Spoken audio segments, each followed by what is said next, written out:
welcome to the final event for Discover Islam Week. We'll have Dr. Wajid talking about Islamic contributions to the West. And Dr. Wajid is the founder of Charity Week and is an alumni for the St. George's. So without further ado, I'll allow Dr. Wajid to start. But before that, I would just like to mention that there is a £20 gift card voucher up for grabs.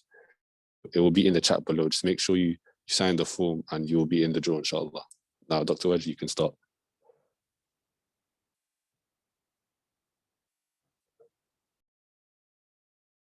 Jazakallah khairan. 1 sec. Let me just bring up my. Oh, sorry as well. While Dr. Wajid is trying to share screen, I'd also like to mention that if you have any questions throughout the talk, please message the co-hosts or the hosts, and we'll be able to, inshallah, answer them at the end. Okay.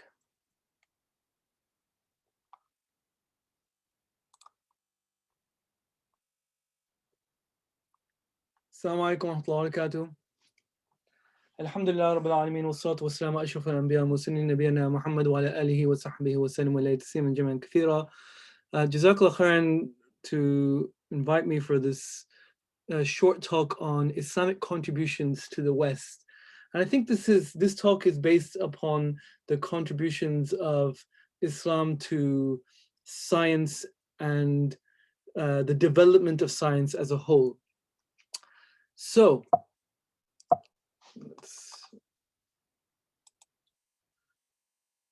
we start with probably the most important question, which is, what am I trying to do with this talk? Why are you here? I'm not going to give you a list of amazing Islamic inventions and cool things that Islamic science or Muslim scientists have developed. That's not what this talk is about. If you want that, you can go and buy this book, 1001 Islamic Inventions. You can go online, you can go to Google and just check it out yourself. There's nothing, you don't need me to do this in the talk. But what I am trying to do is talk through some of the principles of Islamic science, of Islamic civilization that has filtered through into what is best practice science today. You guys are all scientists. I know in the medical school, we don't like to think of ourselves as scientists. We're like, look, I didn't study so hard to get into medicine or biomedical sciences to become just a scientist, an average scientist. We're probably the only people who would probably look at being a scientist as a demotion. But we are scientists in a way. We're scientists of the human body.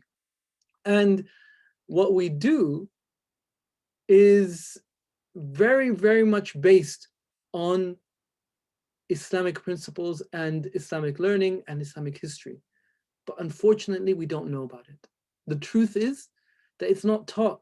It's not taught in the medical school. Not just Islamic history isn't taught, or the Islamic basis of medical science is not taught in medical school, but no history is taught. I can almost guarantee you that those of you who are in your 4th or 5th years has still not even had one lecture on medical history. I doubt it. Maybe you might have had one. So it's not something that is taught. And we've seen what happens when you don't learn from history in the past year. One of the modules I teach at Queen Mary's, at Bart's, is lessons from the history of medicine.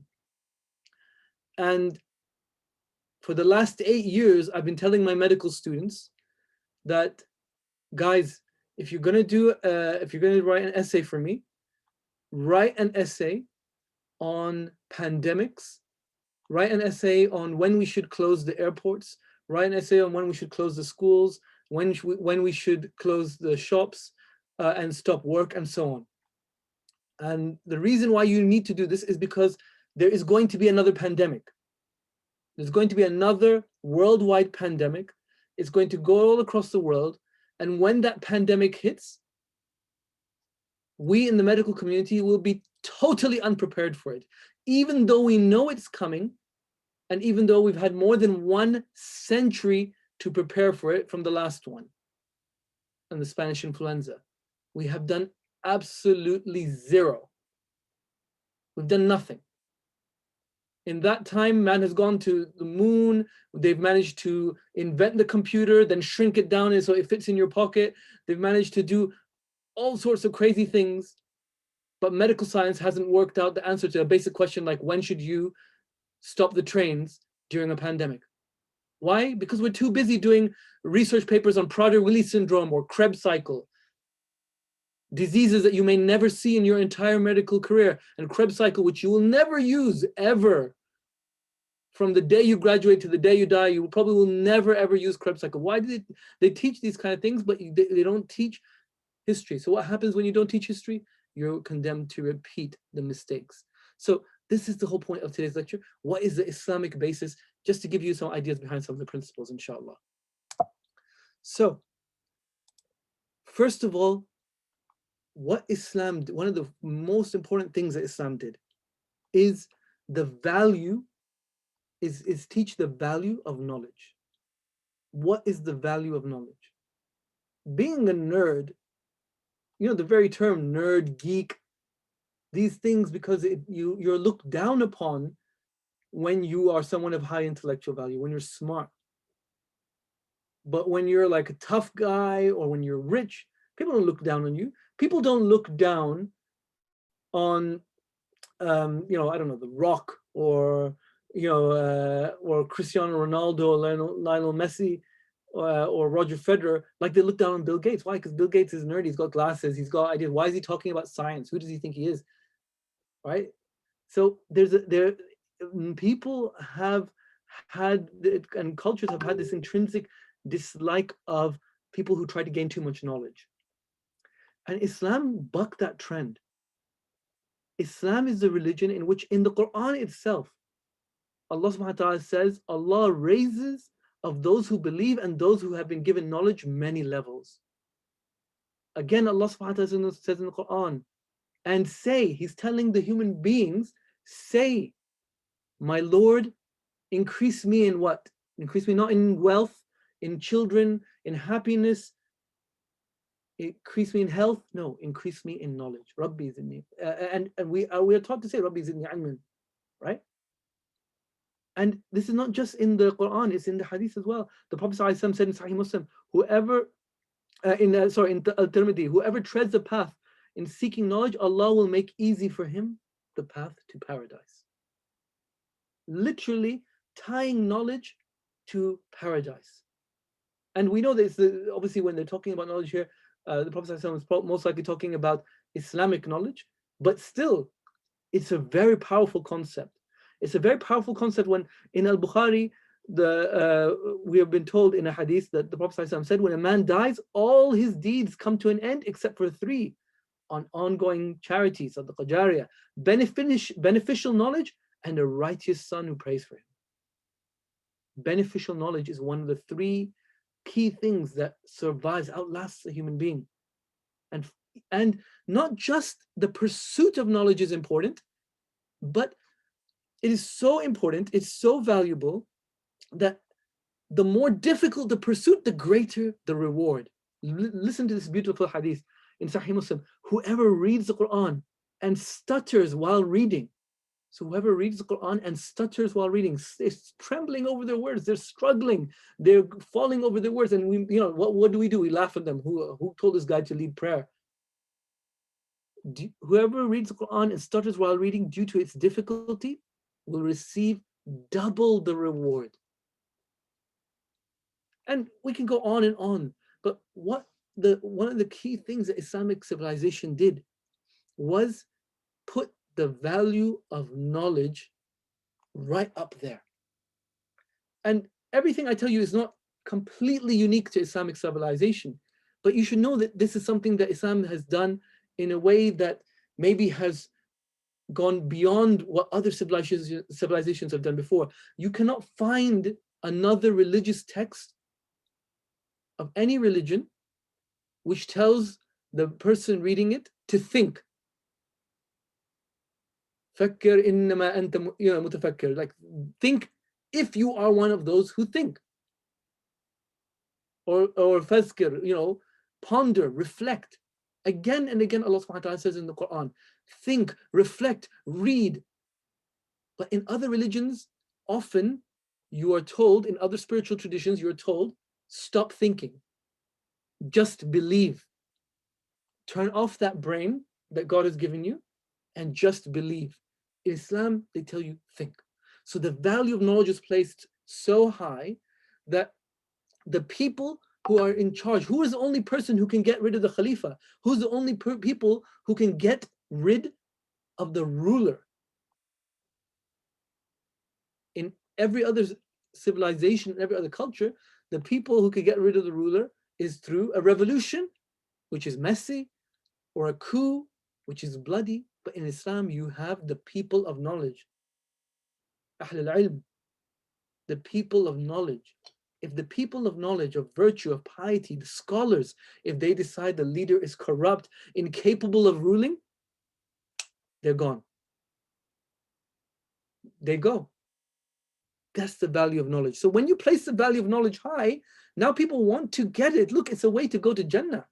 People want to get it. People want to achieve it. It's cool. It's not nerdy. It's not geeky. That's when it becomes amazing.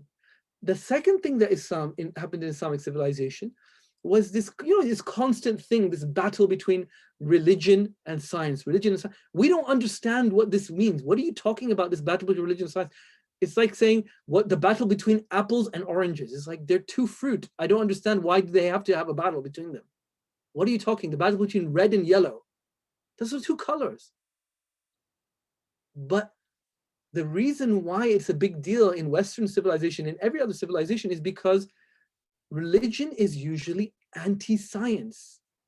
Religion is usually afraid of science. Religion is usually telling you to stop using science. That stupid science is telling you the world is round and the earth revolves around the sun rather than the other way around. Just stop listening to all this. And that the world wasn't made 6,000 years ago. What are they talking about? They don't know.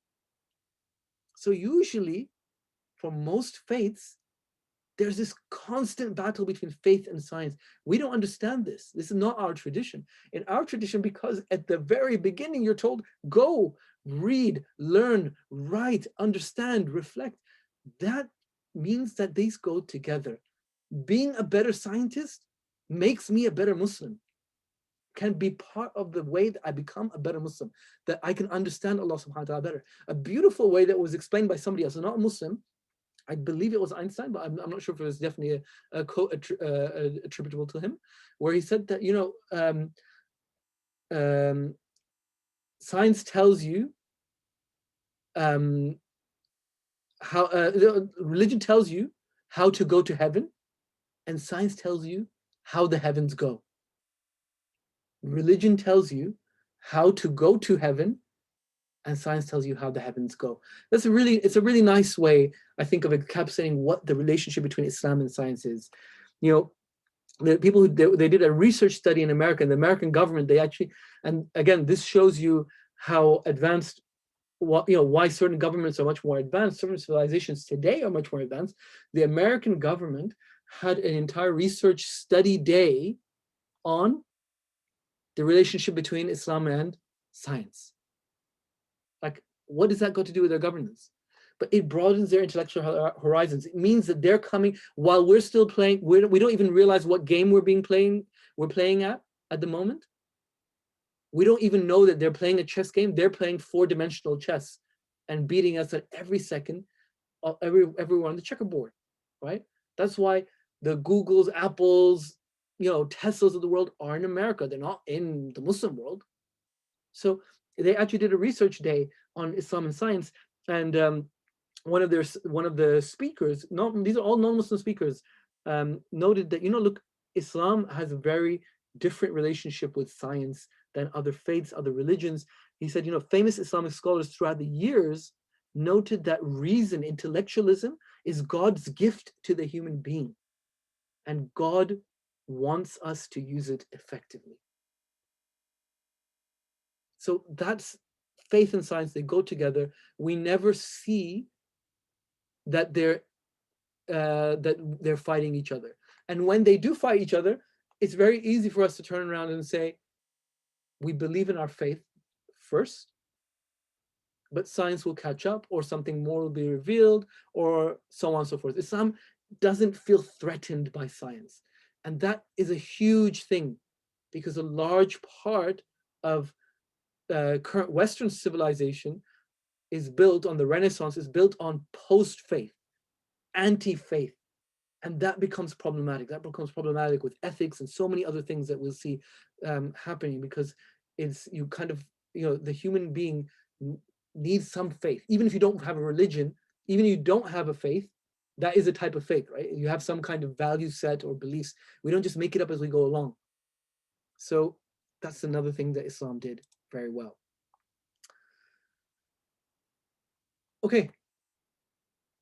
I'm not wearing a watch, but if any of you are wearing a watch, the numbers that you see, what are they called?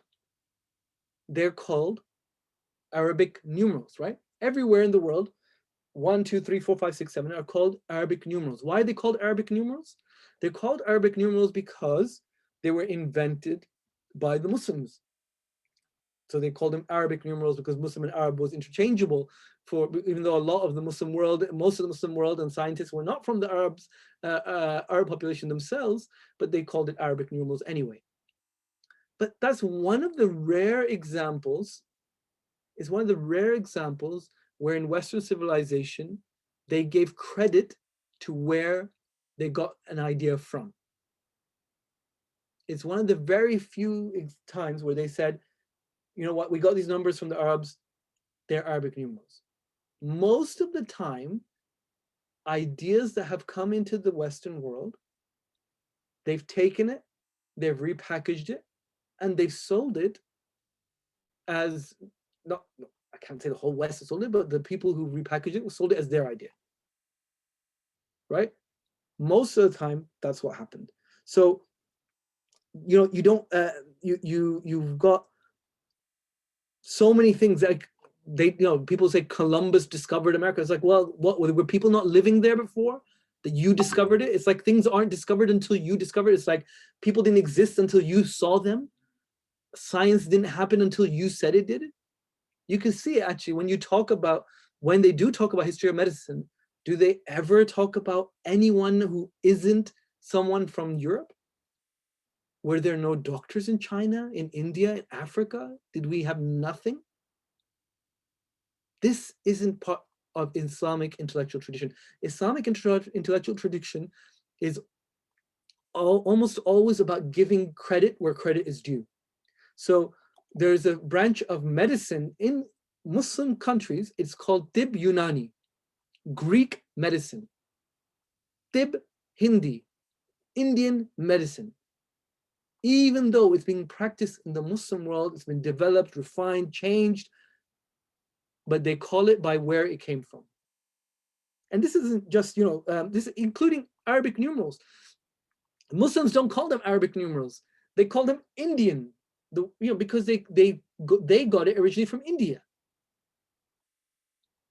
This kind of, giving credit where credit is due is so important, because when you become a scientist, if you have a temptation to be dishonest, because you want to claim credit for people's work, when you rarely have made something. It's very rare for someone to have built something without standing on somebody else's shoulders, without using somebody else's work. We see it all the time, right? When in medical school, you're going to do it all the time. There's going to be fights left, right, and center. Who's first author, second author, third author? Somebody hasn't done any of the work. Let's say, put me as second author. There'll be a consultant and professor who's done nothing, but because they're in that position of power, they say, I'm first author or last name on the paper. Why is that? What are you teaching your juniors? What atmosphere are you building? You're building an atmosphere of cutthroat, intellectual laziness, and dishonesty. You're making people not want to do work because they're like, why should I do work? Why should I put the effort into discovering three-year cancer when Pfizer is going to take the credit for it, or Professor so-and-so is going to take the credit for it? I'm not going to get the credit. I work day and night in the lab. No point.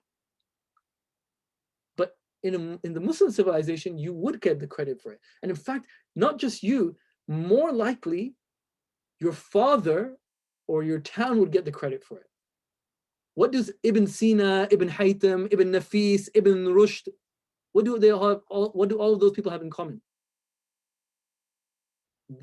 We don't know their names, right? We don't know their names. Ibn. We just know their parents' names, their dads' names. Because again, Islamic intellectual tradition celebrates not the individual, but the source that the individual draws upon. The city, Al-Khwarizm, Al-Hindi, Al-Damishqi, or Ibn so-and-so, Ibn Fulan, Ibn Fulan. That is very powerful. You know, there's a Greek proverb, it's a beautiful proverb, that a society is not advanced until people plant trees, which they plant seeds, which they know they will never live to see grow into trees. A society is never advanced until people plant seeds, which they know they will never live to see grow into trees. That is Islam. That's Islamic intellectual tradition. I might not discover the cure for cancer, but I don't need to worry, because I need to raise my children to be the ones who discover the cure for cancer, and I'm going to get the benefit of it, inshallah, because they'll be known as Ibn Wajid or Ibn Akhtar or whatever it will be, inshallah. So honesty is a big part, and it leads to a huge change in the atmosphere and thinking. Diversity. Islamic intellectual tradition drew on huge diversity. It doesn't matter if you're a Muslim, even, to be part of Islamic intellectual tradition. One of the greatest Jewish philosophers to have ever lived was Maimonides, known to himself, because he was a native Arabic speaker, and to the Muslims as Musa ibn Maymun. Islamic intellectual tradition was able to take benefit wherever it found it. Man or woman, black or white, Muslim or non-Muslim, if we value your brain, your faith is between you and Allah. But when it comes to knowledge, I'm here to seek knowledge from you for wherever you are. This is why two popes, not one, two popes studied in a madrasa in the Muslim world. They studied Islam, they studied fiqh and in Arabic. Why? For exactly the same reason that you are here studying in an English university in English. Because this is where the best universities are. This is where the best education is. They wanted the best. You want the best education. You go to your Harvards and your Oxfords and your Yales and your Princetons, right? So they wanted the best, so they went to a madrasa in the Muslim world, and they got the best education. And two of those people became popes, who probably knew more Quran than we did, because they had to learn Quran as part of their madrasa education. This is why many of us know, it's well known that the oldest university in the world, the Qaraween in Fez, was founded by Fatima al-Fihri, a woman. Nobody was kind of thinking, why is this woman open? You know, like the stereotype is Muslim women don't have any agency or any power.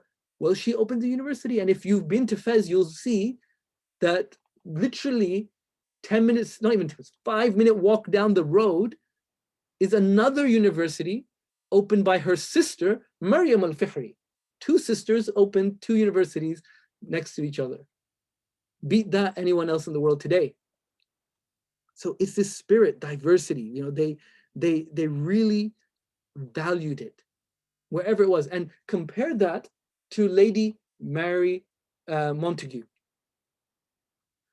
Lady Montagu was the wife of the British ambassador to the Ottoman Empire. She was an aristocrat. She was friends with the Queen. And she saw that there was a disease called smallpox, which it was only until our grandparents' lifetime, it was killing people, it was maiming them, it was causing huge problems in the world, especially in England as well. But she saw the Turks weren't getting it, the Muslims in the Ottoman Empire weren't getting it, and she realized what they were doing was something called variolation. They were using cow pus and then putting it into their skin. So she took this idea back to England, And she told people about it. And they didn't listen to her, even though she was rich, powerful, and she knew the queen. Why didn't they listen to her? Because she was a woman. And they're like, I don't care how rich or how powerful or how well connected you are still a female. What the heck are you doing trying to tell us about science? Excuse me, get lost. Until 80 years, I think about 50 to 80 years later, a guy called Edward Jenner, you're at St. George's, so you literally can see the cow that he worked on, was like, hey guys, there's a cow pox. And if you take some of the cow pox and you put it into a child, the child won't get smallpox. And they're like, you, sir, are a genius. We're going to make a statue of you and put it in the foyer of the medical school. And we're going to eat. You are so smart that we are going to take the cow and make it famous and put it in the library. Lady Mary, just ignore her because she's a female. That's not what Islam does. Islam says it doesn't matter who you are. You could be Maryam al-Astrolabi, one of the greatest astrolabe makers in the world. It doesn't matter who you are. We don't care about your gender, your ethnicity, your religion. If you're smart, we'll take your information. All right, I'm wrapping up very soon, inshallah. Humility is another big part of Islamic science. You know, when you become a scientist and you're learning things, you're on the cutting edge, you're learning things that maybe other people don't know. And that breeds arrogance. Look, there's a reason why they have to keep the medical school separate from all the other universities, right? I know St. George's, we're different. There's nothing else. It's us and the chicken shop down the road. But in the rest of London, like if you've got Queen Mary's, King's, Imperial, all of them, you have the university, and then the only department that has to be like picked up and then moved somewhere else and then dropped there is the medical school. You guys are separate. Why? Well, there might be a reason for it, but partly because we're a bit snobbish about medicine. We're like, hey, we're medics. What the heck? Who do you think you are? We're medics. We know, right? And medics tend to, there's a little bit of that arrogant trait about us. Can't deny it. We like that doctor in front of our name. So this humility is really important for us to get. And in Islamic civilization, humility was inbuilt into the scientific process, into the scientific knowledge. So when you go to somewhere like the Taj Mahal, go look around, something beautiful, the Alhambra or something like that, you will find a tile or a piece of art or something that's upside down or the wrong way or just out of place. And you're like, what the heck is going on here? They literally built this entire thing, and they was like, what, did they get someone who's dyslexic or blind or no sense of direction, and he just put the tile upside down? Didn't get an idea? No, they do that on purpose, because it is a part when you're a master architect and when you're building something so beautiful and so awe-inspiring that for 500 years people will look at it and they'll just be like, how in the world did they build that? There's a tendency to be arrogant. So Muslim architects and scientists would deliberately put in a mistake into their works as a reminder that nothing is perfect, only Allah is perfect. Humility is a huge part of Islamic scientific ethics and morals, because if you're humble and you know your place and that only Allah subhanahu wa ta'ala is perfect, then you will also be humble about other things as well. Then you'll be like, maybe I can learn something from other civilizations. Maybe, even though I think they're lesser than me, maybe I can learn from them. Or maybe they were 1,000 years ago, but how do I know they didn't know something that I don't? Or maybe I can learn from the other person who's a fool. Maybe I can learn from that person who I think is a fool, or his English isn't so good, or so on and so forth. Maybe I can learn. Humility is a big part of Islamic science. And now, that comes into medicine. They tell you that in the old days, I'm the doctor, you're the patient. You shut up and you do as I tell you, right? That's not the way it works now. It's like the doctor is an expert in medicine and the patient is an expert in themselves. It's a meeting of two experts. And when two experts meet, we have to meet in the middle. We have to try and convince each other. We have to give each other that respect. That's best practice medicine. And that's part of Islamic science from day one. the challenger spirit of Islamic civilization, I'm just coming to an end now. Challenger spirit means Islamic civilization was don't challenge the people who came before you. Don't just assume that they're so smart, I'm so stupid, I'll just take what they because they said it's correct, it's correct. That's not the way that Muslims do it. They have that challenger spirit. So I'll give you an example. Galen is pretty much considered the godfather of medicine, right? So this guy, he came up with the humoral theory, the four humors and everything. Everyone's like, Galen, Galen, Galen. If Galen said it, it's like, arguing with Galen would be like right now arguing with, I don't know, Picasso about art, or arguing with Elon Musk about, electric cars. Like, you just like, don't be stupid, don't do that. You're gonna get you get yourself handed on a plate. No. Ibn Nafis said, no, I'm not going to accept that. Because Galen wasn't right about everything. Aristotle wasn't right about everything. Plato wasn't right about everything. In most books, they say the Muslims translated Greek civilization, and they really screw us over when they talk about us. You just read between the lines. It's, again, when somebody else writes your history, what are they going to write? So, they're like, oh, the Muslims translated Aristotle and Plato and they saved it, blah, blah, blah, as if we did nothing new of our own. We were just a translation service for the Greeks. That's not what we were. We did more. We took Aristotle, Plato, Socrates to another level. We corrected their mistakes, and Galen was a prime example. Galen believed that he saw oxygenated and deoxygenated blood, but Galen believed that the blood went from the left ventricle to the right ventricle through pores that were invisible and you couldn't see it. And for centuries afterwards, everyone just believed Galen. They're like, well, it's Galen said it. What's the point of even questioning him? Except Ibn Nafis. Ibn Nafis turned around and said, no, there is no pore. I can't see it. I have tested it. I can't find it. There must be another way. And Ibn Nafis discovered the pulmonary circulation of the human body 400 years before William Harvey. And then when William Harvey discovered, they're like, William Harvey discovered circulation, built hospitals in his name, put it in Wikipedia, all the books, everyone gets taught William Harvey discovered circulation. It's not true. You're claiming credit for somebody else's work from 400 years before. But Muslims had that challenger spirit. And you know what? The way that they challenged, it was with adab. When Ibn Nafis wrote his book, because he still respected Galen, he was like, look, I'm not trashing the guy. I'm not going to be like, hey, Galen, you're an idiot. Guys, he's dead for like centuries. He did good work. He built the foundation of medical science. So he said that he explained pulmonary circulation. He said, so the blood does not go between ventricles through pores, as was postulated by some persons. He didn't even say Galen was wrong,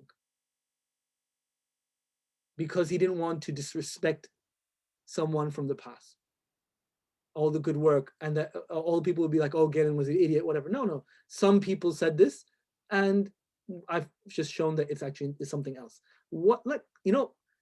A scientist, and with class.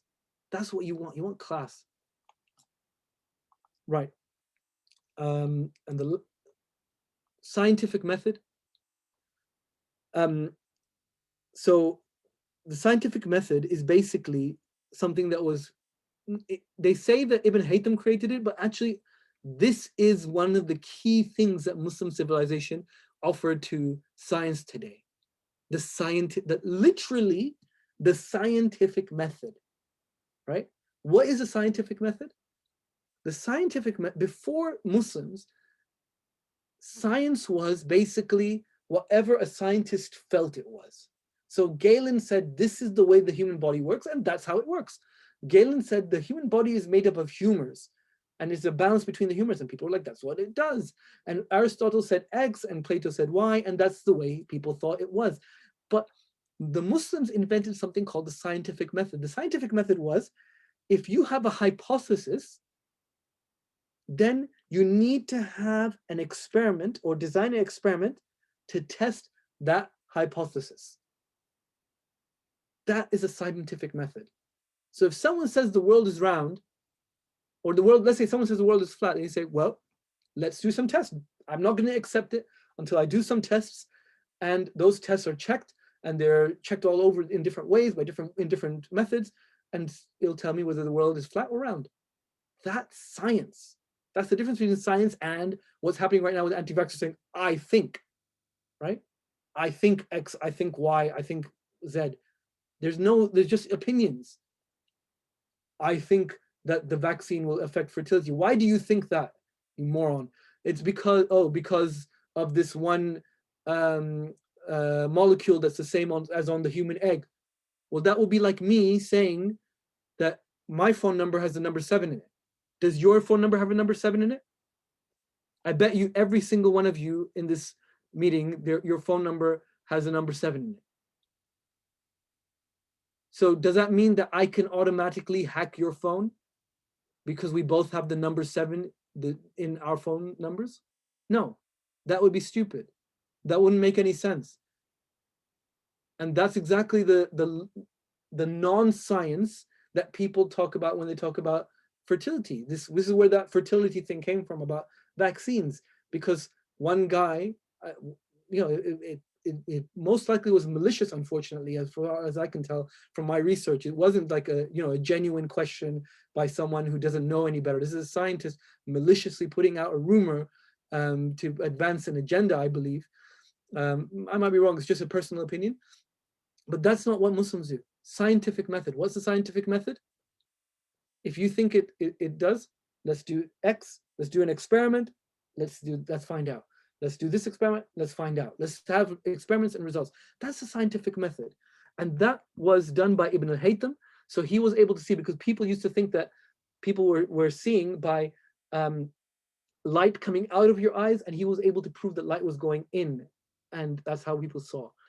And it was also done by Ibn Cena when it came to medicine. It was done by Ibn Khaldun when it came to history.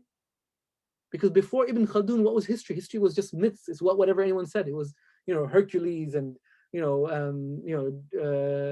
Damocles and all these kind of different things where you never knew what was real and what was fiction, fact and fiction. But Ibn Khaldun was like, no, if you're going to say something happened historically, let's apply the scientific method.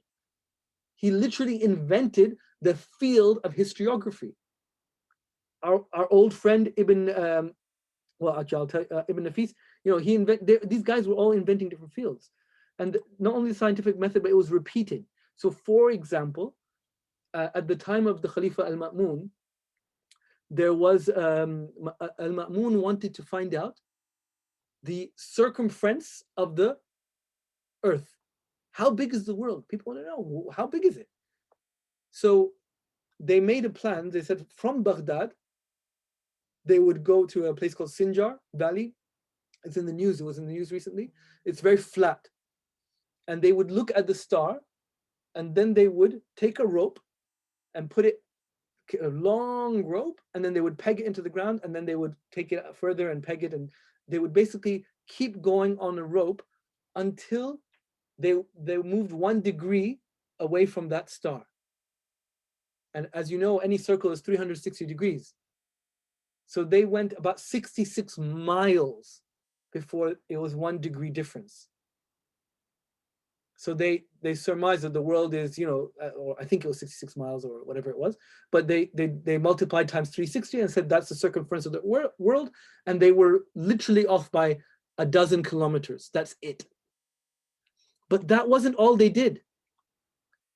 They did that in the northern direction. At the exact same time, somebody else was doing that in the southern direction. And then they repeated it somewhere else. That's called repeating your tests, right? So don't just go on a one-off test, because it might have been the experimental, the situation at that time that made it. It might have been a fluke. It might have been one-off. No, repeat it, repeat it, repeat it. Again, that's Islamic civilization that taught that.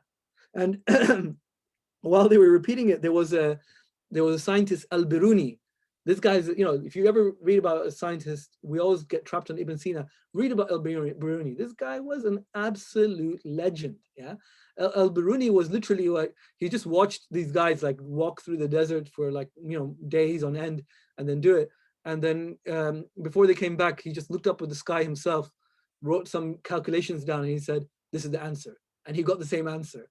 And he goes, "Yeah, you didn't have to walk through the desert to get these answers. I could have just told you that, because use equations, my friends, equations.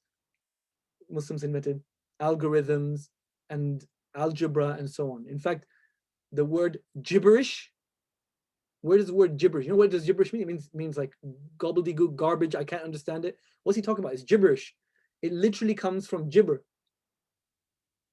which when the Muslims saw the algebra books, which was X's and Y's and this, they're like, what is this? This doesn't make any sense, right? So al-jabr and nonsensical, they came together and they said it's gibberish because they couldn't understand the science. Khalas, this is the last thing. And lastly, what Muslims did really well was interdisciplinary wisdom. You've heard of the House of Wisdom. You've heard of Bayt al-Hikmah in Baghdad.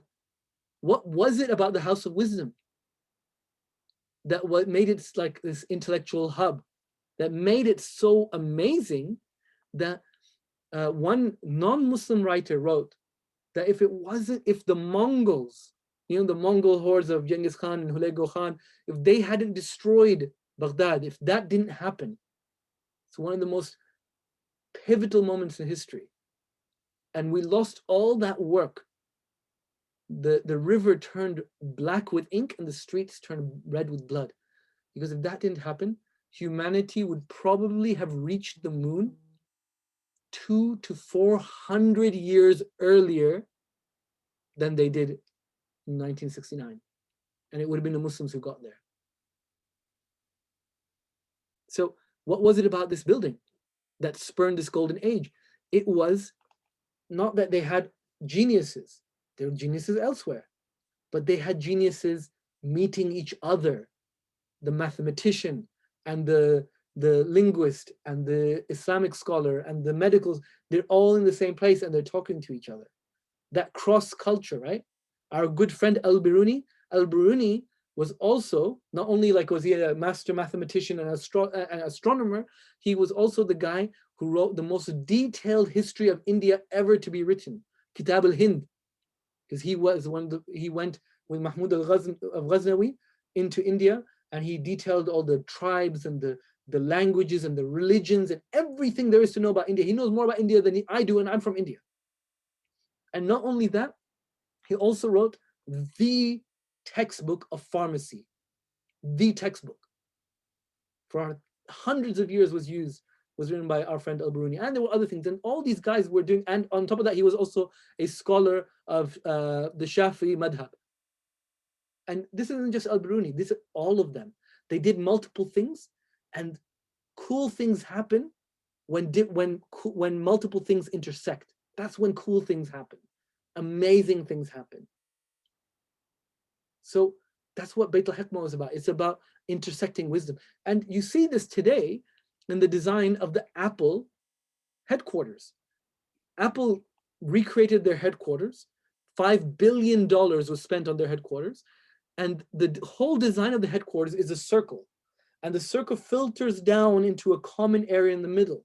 And the design philosophy behind the Apple headquarters in Cupertino, California, is they want different parts of their company, different people, to meet as often as possible in the hallways, in the corridors, in the canteen, to meet. Because in these meetings, sparks will fly, ideas will be created. That's where the cool things happen.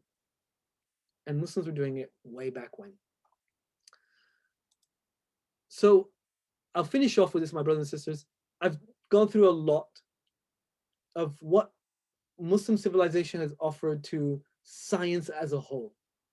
The intellectual honesty, diversity, giving credit where credit's due, the scientific method, repetition, making faith and science harmonize, all those different things.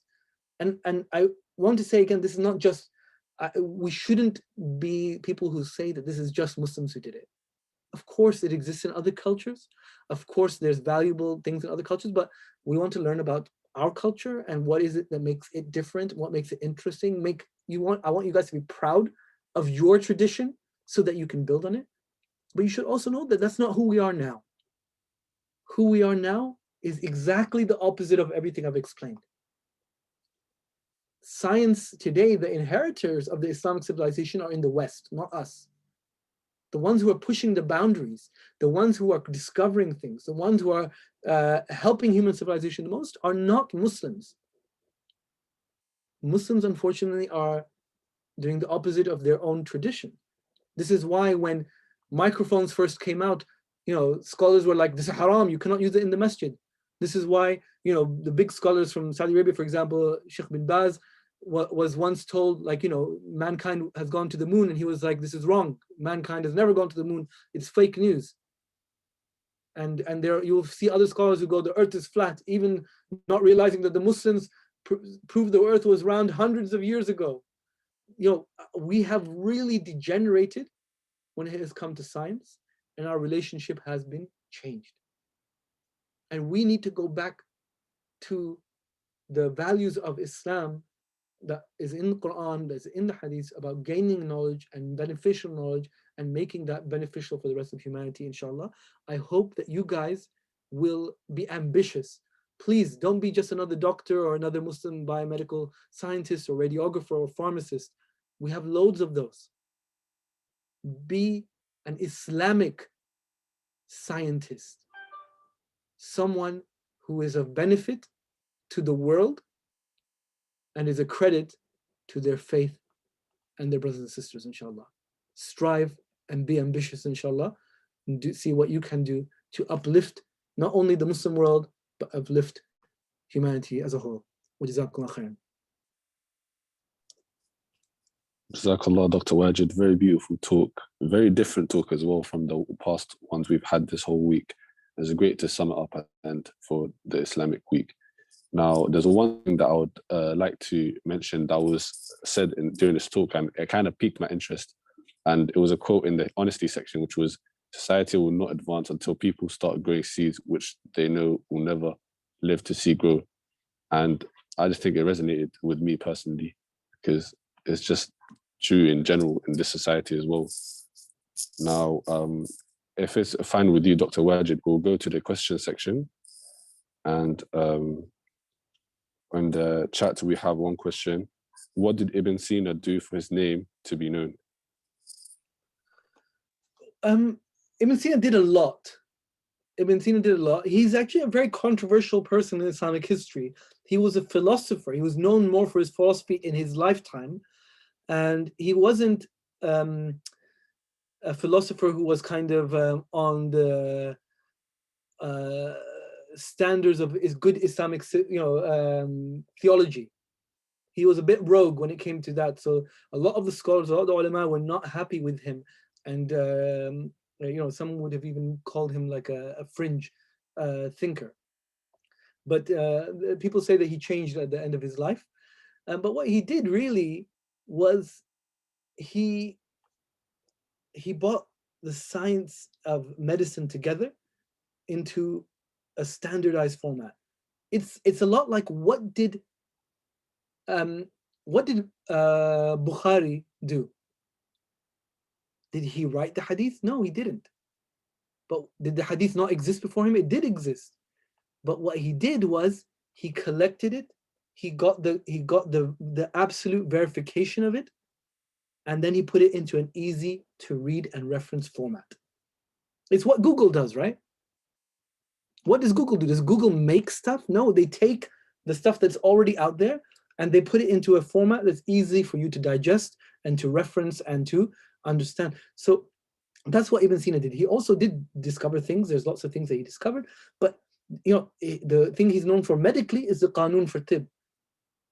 Nobody wants to go looking for like, okay, how do I treat gout in the toe? I've got to go and look for a book in that library. How do I treat gout in the knee? I've got to go to that country. What's going on here? Put it all together and get rid of the stuff that's useless and give me the stuff that's verified and that's been checked again and again. So that's what made him one of the things very famous. And you could do the same. Look, guys, I'll be very honest, right? You like, I'd say it every year. Like, I told my students, please write that research paper on when to shut the airports, because not one single person has written that in 102 years. And not one of my students ever wrote it. They always wrote, I'm going to do an essay on the Abbasid, on Ibn Sina. It's usually a lot of Ibn Sina, or ancient Egyptian civilization. Basically, they did the easiest thing that they could, which was a Wikipedia search, and then submitted that as an essay. It's great, I marked it, it's fine. But if they'd written that, then when the pandemic hit and people would be Googling, they would find their work, because that was the only thing that'd be written. You know, there's another quote from Einstein: strive not to be someone who's just good at what you do. Strive to be of benefit to others. Strive to be of benefit to others. Find a gap and fill it, inshallah. If one of you guys go write just write an essay or an article that says top 10 diabetes YouTube videos. It doesn't exist. Top 30 websites on how to lose weight from a medical perspective. These, a lot of these lists, people are looking for those lists. So they, so you guys could do something like that. Anyway, sorry, I talked too much. Let's go to the next question, inshallah. Now, Jazakallah, you answered that question very well. And I like the ending part as well. Now we'll go on to the next question, inshallah. We have, in your opinion, what is the reason for our decline in all these faculties? Or like you mentioned at the end, you said we were the opposites of all the points which you mentioned. So why do you think we currently in society are the opposite of them? I don't want to simplify this into like it's just this is one reason. But the number one reason is we are a people who were given dignity. Allah subhanahu wa ta'ala has given us dignity and respect and honor through our faith. And once we lose that faith, then Allah subhanahu wa ta'ala will humiliate us, and we are worthy of humiliation. Now, you might say, but we're still Muslim today. Yeah, but are we really Muslim first, or are we really Pakistani first? Are we really, our ethnicity first? Are we really our sect first? This is the issue. We're not united together. One of my friends, I remember, is much younger than me. He was really into art, and he was so upset. He said, "Why don't Muslims build beautiful things anymore? Where are the Muslim artists?" And because he was an artistic person. I said, "Bro, you have to understand, when people with empty stomachs, they don't make art. They don't make art. When your stomach is empty, the only thing you do is you look for food. And people who are worried about being killed from bombs from the sky, they don't make art either. The only thing that they can think about is safety." So most of the Muslim Ummah, 45% of the Muslim Ummah is illiterate. 45% of your Ummah is illiterate. Cannot read or write. How are they going to make, what art are they going to make? What civilization they're going to reproduce? So we have a problem. We don't know the extent of that problem, and we have very few people who are working on solving that problem. Most Muslims can't even look after themselves. Most of our Muslims on campus can't even sort themselves out.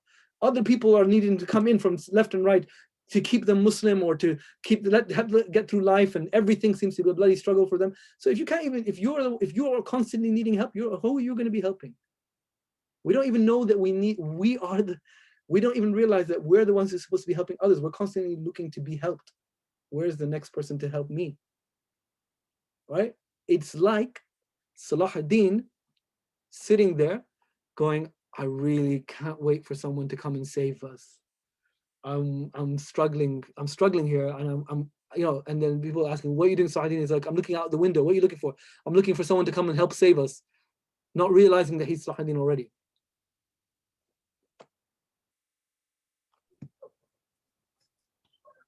Jazakallah for that answer, Dr. Wajid. We'll move on to the next question now.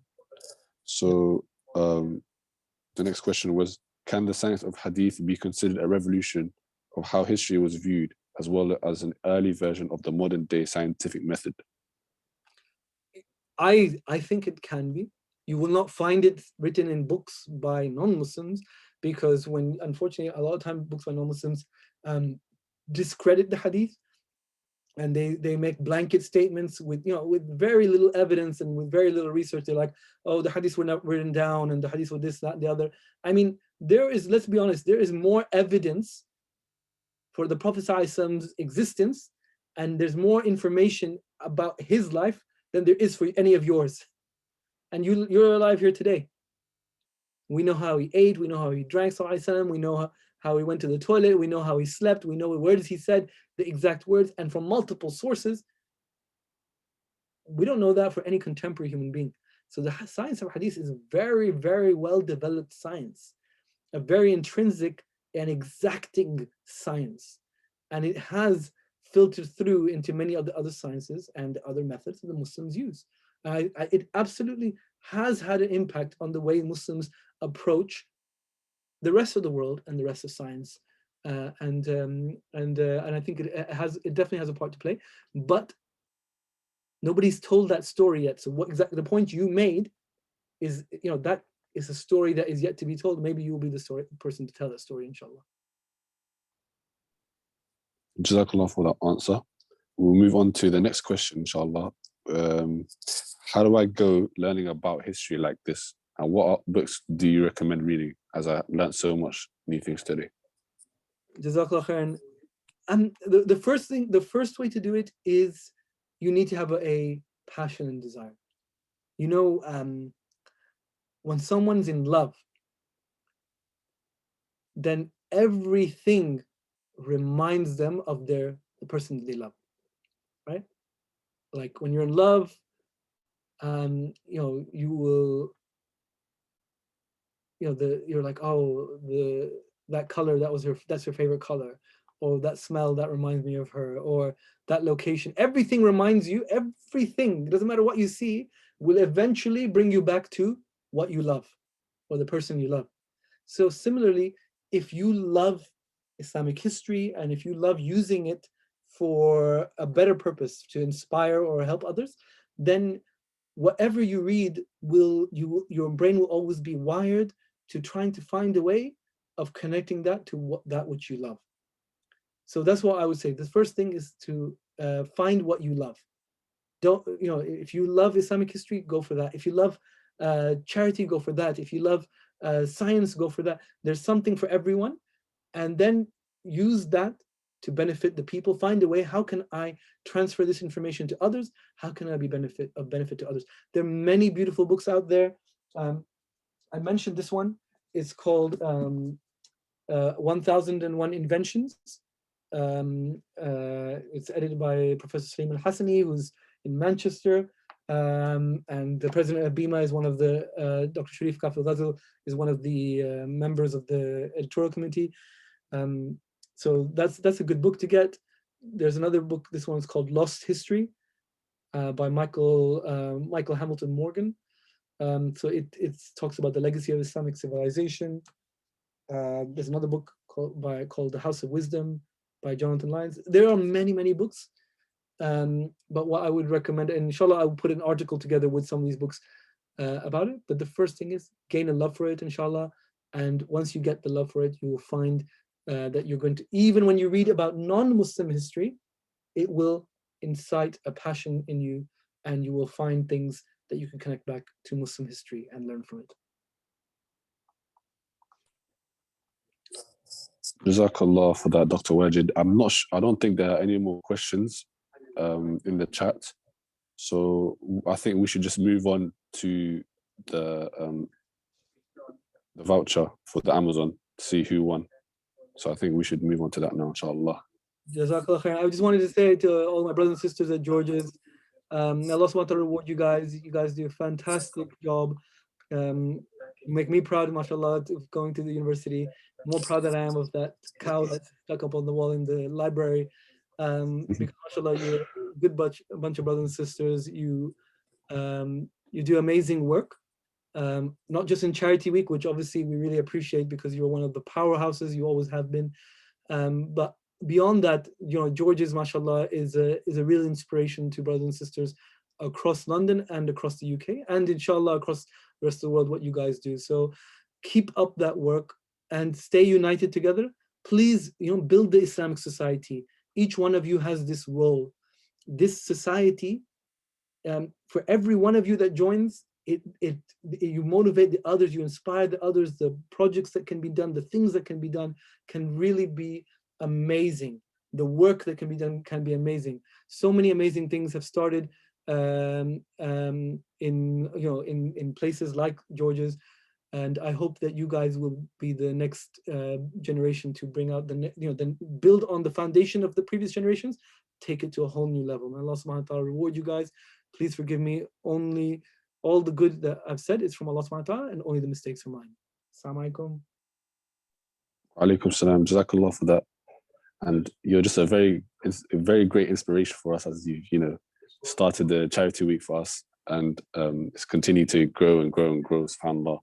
So we just thank you for joining the talk today. May Allah provide for you in the future. Ameen. Jazakallah khairan, everyone. Assalamu alaikum.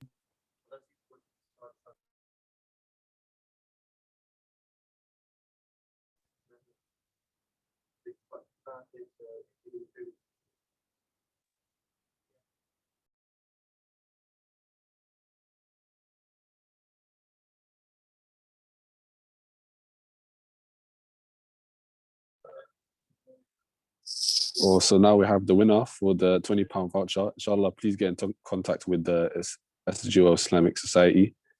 And with that, that's the end of the talk. Assalamu alaikum wa rahmatullah. Take care, guys.